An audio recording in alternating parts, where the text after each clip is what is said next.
एक पिता अपनी 23 साल की बेटी के गालों को छूता है, उसके होने का एहसास करता है और भावुक हो जाता है।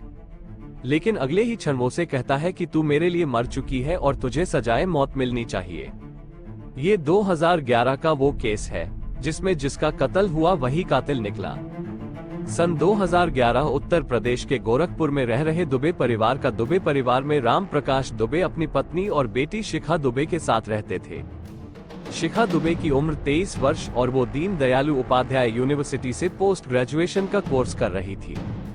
10 जून 2011 को शिखा अपने घर से कुछ काम करने के लिए घर से बाहर निकलती है, पर देर रात हो जाती है। पर शिखा घर वापस नहीं आती है। पर माता पिता परेशान हो जाते हैं और उसे कांटेक्ट करने की कोशिश करते हैं, पर किसी भी माध्यम से शिकार से उनका कांटेक्ट नहीं बन पाता है। वो आस पड़ोस में, रिश्तेदारों में, दोस्तों में, हर जगह शिखा के बारे में पूछते हैं, पर जब कोई जानकारी नहीं मिलती है तो वो पुलिस स्टेशन पहुंच के मिसिंग कंप्लेन लिखवाते हैं। क्योंकि मामला एक लड़की का था जो कि कई घंटों से अपने घर से गायब थी और देर रात हो चुकी थी, इसलिए पुलिस ने भी इस काम में फुर्ती दिखाई। उन्होंने न केवल शिखा को उस इलाके में जहां वो रहती है वहां ढूंढा, बल्कि आसपास के इलाकों में, कॉलेज के नजदीक हर जगह ढूंढने की कोशिश की। यहाँ तक कि नजदीकी जंगलों में भी उसकी छानबीन की गई। 11 जून 2011 को पुलिस को गोरखपुर से लगभग 9 किलोमीटर दो सिंगाड़िया में एक युवती का शव मिलता है। शव का चेहरा बुरी तरीके से बिगड़ चुका था, यानी कि उसकी पहचान करना असंभव था। पुलिस शिखा के माता पिता को बुलाते हैं। माता पिता के साथ उनके कुछ रिश्तेदार भी उस शव की सनाख्त करने के लिए पहुंचते हैं, और जैसे ही वो शव को देखते हैं तो वो जोर जोर से रोने और चिल्लाने लगते हैं कि उनकी बेटी अब इस दुनिया में नहीं रही। शिखा के माता पिता पुलिस को बताते हैं कि शिखा जब घर से बाहर निकली थी तो वो यही कपड़े पहन के निकली थी और उसके गले में हमेशा काला धागा होता था, जो कि अब भी मौजूद है। पुलिस शव को पोस्टमार्टम के लिए भेज देते हैं। पोस्टमार्टम की रिपोर्ट आती है तो उसमें पाया जाता है कि शव के साथ यौन शोषण हुआ है और साथ में सिगरेट के निशान भी उसकी बॉडी पर मिलते हैं। यहाँ तक कि उसके चेहरे को इस कदर काटा पीटा गया और एक बड़ी सी चीज से, भारी चीज से उसके सिर को कुचला गया। उसके चेहरे को, उसकी निशानी को, आइडेंटिटी को मिटाने की कोशिश की गई, जहाँ पुलिस शिखा को ढूंढ रही थी। अब उन्हें शिखा के कातिल को ढूंढना था, इसलिए छानबीन के दौरान वो शिखा के माता पिता से पूछते हैं कि अगर उन्हें किसी पर शक है तो वो बताए। पिता बताते हैं कि उन्हीं के एरिया में एक लड़का रहता है, दीप यादव, जिसकी उम्र लगभग 25-26 साल है। पिता के मुताबिक दीप शिखा को लगातार परेशान करता था, उसके पीछे पड़ा था। हो ना हो दीप ने ही उसकी बेटी शिखा की हत्या की है। पुलिस पिता के बयान लेने के बाद दीपू के घर पहुंचती है और पता चलता है कि दीपू भी घर से गायब हो चुका है। पुलिस को भी अब दीपू पेश हो रहा था कि कहीं न कहीं दीप इस सब में इन्वॉल्व हो सकता है, इसलिए अब वो दीपू की तलाश करते हैं। दीपू के सारे दोस्तों से कांटेक्ट किया जाता है, पर कुछ खास जानकारी नहीं मिल पाती है। पर उन्हीं में से 12 पुलिस को ये जानकारी देता है कि वो काफी दिनों से सोनभद्र जा रहा है और काफी बार बातचीत में भी सोनभद्र का जिक्र करता है। सोनभद्र गोरखपुर से लगभग 300 किलोमीटर दूर है। पुलिस अब सोनभद्र पहुंचती है और उस लोकेशन पर पहुंचती है जहां पर दीपू के होने की संभावना थी। जैसे ही पुलिस दरवाजा खटखटाती है तो दीपू नहीं बल्कि एक युवती दरवाजा खोलती है, जिसे देख के पुलिस के होश उड़ जाते हैं, क्योंकि वो युवती कोई और नहीं बल्कि शिखा थी। पुलिस के लिए समझ के परे था कि जिस लड़की का पोस्टमार्टम हाल ही में हुआ है, कैसे वो जीती जागती सामने उनके खड़ी हुई है।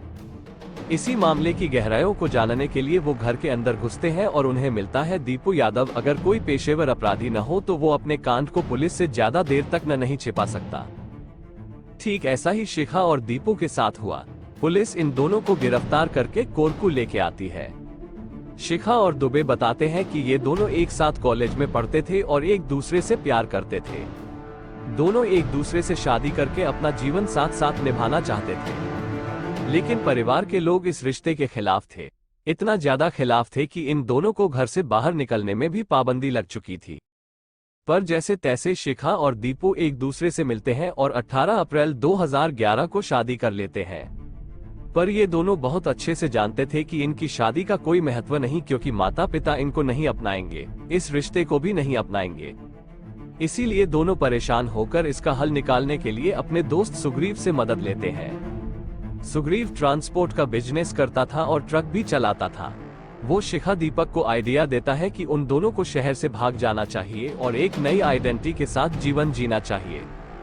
पर यह इतना आसान भी नहीं था, इसलिए सुग्रीव एक षड्यंत्र रचता है।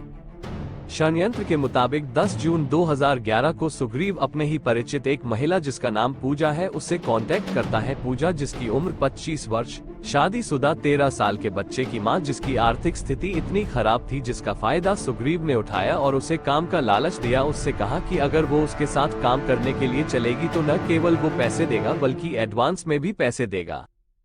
पूजा क्योंकि आर्थिक स्थिति से काफी कमजोर थी और उसे उस समय काम की जरूरत थी, इसीलिए वो सुग्रीव के साथ चली जाती है। सुग्रीव भी अपने खलासी को पैसे का लालच देता है और बलराम को इस कांड में शामिल कर लेता है। अब ये दोनों मिलके ही ट्रक में पूजा को एक सुनसान इलाके में ले आते हैं।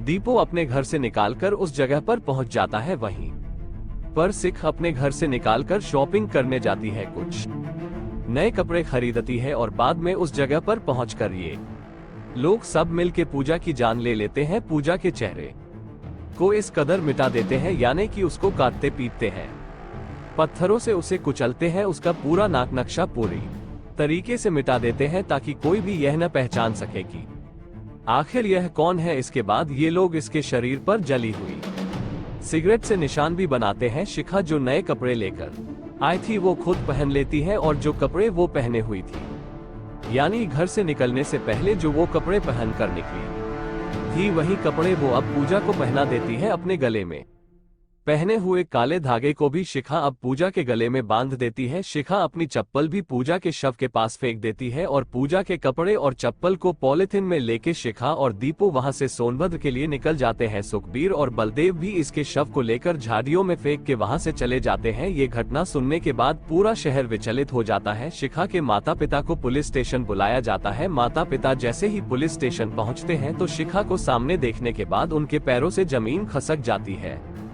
उन्हें इस बात पर यकीन नहीं होता है कि जिन हाथों से कुछ ही दिन पहले उन्होंने अपनी बेटी के अंतिम संस्कार किए थे, आज वो जीती जागती उनके सामने खड़ी है। पिता भावुक होता है, अपनी बेटी को छूता है, गाल पे हाथ रख के ये सांस करने की कोशिश करता है क्या वाकई में उनकी बेटी जीवित है कि नहीं। थोड़ा भावुक होने के बाद उनके पूरे भाव क्रोध में बदल जाते हैं और कहते हैं कि तुझे जीने का कोई अधिकार नहीं, तू मेरे लिए मर चुकी है। शिखा और दीपू जेल चले जाते हैं, पर कुछ समय के बाद इन दोनों को बेल मिल जाती है और बाहर निकलने के बाद ये दोनों अलग अलग हो जाते हैं और अलग अलग शादी भी कर लेते हैं। पुलिस इस केस में आज भी उलझी हुई है। पूजा के हथियारों को आज भी सजा नहीं मिली है।